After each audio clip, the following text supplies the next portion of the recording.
What is happening, everybody? Welcome back to the Hybrid Network and another DC Extended Universe discussion topic, where this time we're taking to the stars.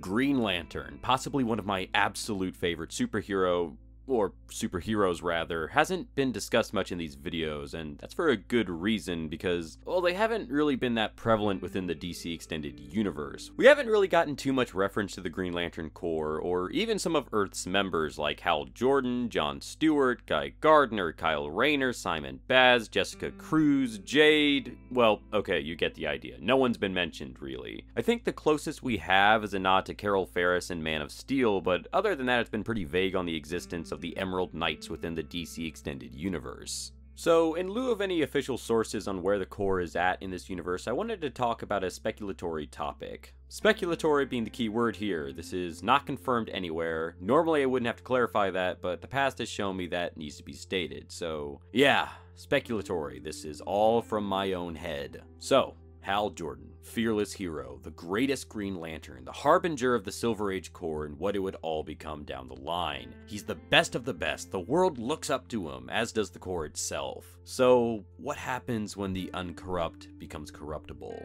What happens when the hero with unbreakable willpower, who shines his light all across the universe, becomes filled with the great opposite of his titanic will?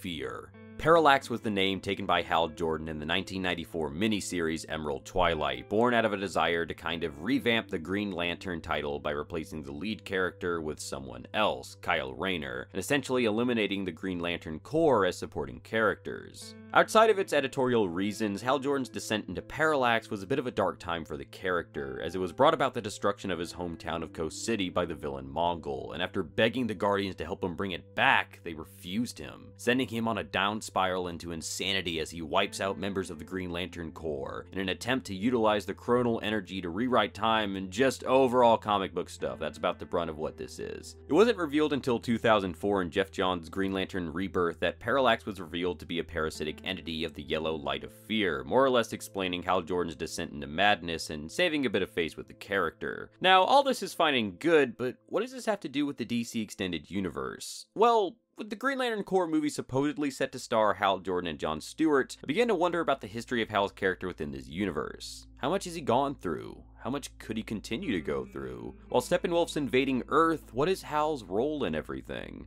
Then I asked myself about the potential nature of Parallax in this universe. I'm sure we all want to get away from the big fart cloud presented to us in that other movie, so maybe, just maybe, in the DCEU, Hal Jordan becomes possessed by the fear entity. Now, hold up, before you raise the fuss about preserving Hal's character, I think there's something to be had here. So far, the DCEU hasn't really confined itself to any one story in terms of plot. They've merely been making allusions to past stories while coming up with new narratives. Perhaps, and this is a bit of a long shot and might need some retconning, but what if Hal Jordan became Parallax at one point in the DCEU? Imagine, you're alone in space, taken from your planet to serve in some intergalactic law enforcement group. It's fun at first. You're meeting all forms of new life, new cultures, new adventures. But it starts to weigh on you. You miss home, where everything is all too familiar. You miss the people you knew. You're held by your newfound position in space, and you're forbidden to find your way back. Then, you start to hear about what's happening there. Kryptonians had invaded, wiping out Metropolis in a cataclysmic battle that left thousands dead. A witch had nearly brought about the end of humanity. Steppenwolf of Apocalypse invaded, attempting to gather the mother boxes stored within, all surely an attempt for Darkseid to get a step closer to that precious anti-life equation. Earth is defenseless against this onslaught. Hal should be there, protecting his loved ones, protecting his hometown. The Guardians forbid it. He's needed out in the galaxy, not protecting some little rock that shares personal interest. Hal just can't take it. The Guardian's moral ambiguity is just too much for him, and he rebels. His fear has completely taken over. Fear for his planet. Fear for what the Guardians might do to him. Fear of what Darkseid might accomplish. They all come to light, and this allows Parallax to take over. Sensing the fear clouding his mind, Parallax whispers softly to the Lost Lantern, taking refuge in his chassis, charring his soul with its burning light of fear. He can do something about those fears. He can act upon them, make sure none of those things come true. To embrace fear and bring the galaxy under order through its power. become Parallax, and protect this galaxy from itself. I think for the most part, showing Hal as a wayward soul by the time Green Lantern Corps rolls around, whenever, would be an interesting plot to set up. It's said that the film would be a buddy cop movie, and I'm sure it's going to be Hal and John stopping some threat together, but what if it's a rescue mission? John Stewart is chosen to help bring Hal Jordan back to the Corps, teaming up with his old mentor Sinestro to rescue their lost brother of the Corps from the clutches of fear, from the grip of Parallax. I think more than anything, this sets up the idea of what fear does to someone. It shows Hal's fall from grace, and then bringing him back from the brink shows just how powerful we all can be when confronted with our deepest inhibitions, how we can lead ourselves without being controlled by them. I even think this can work to set up multiple facets of the Green Lantern mythos, perhaps showing Sinestro's interest in harnessing the yellow light, the yellow impurity being embedded into the Green Lantern rings, maybe a journey of redemption for Hal as he leaves the Corps permanently, bringing in Kyle Rayner. There's just limitless possibilities.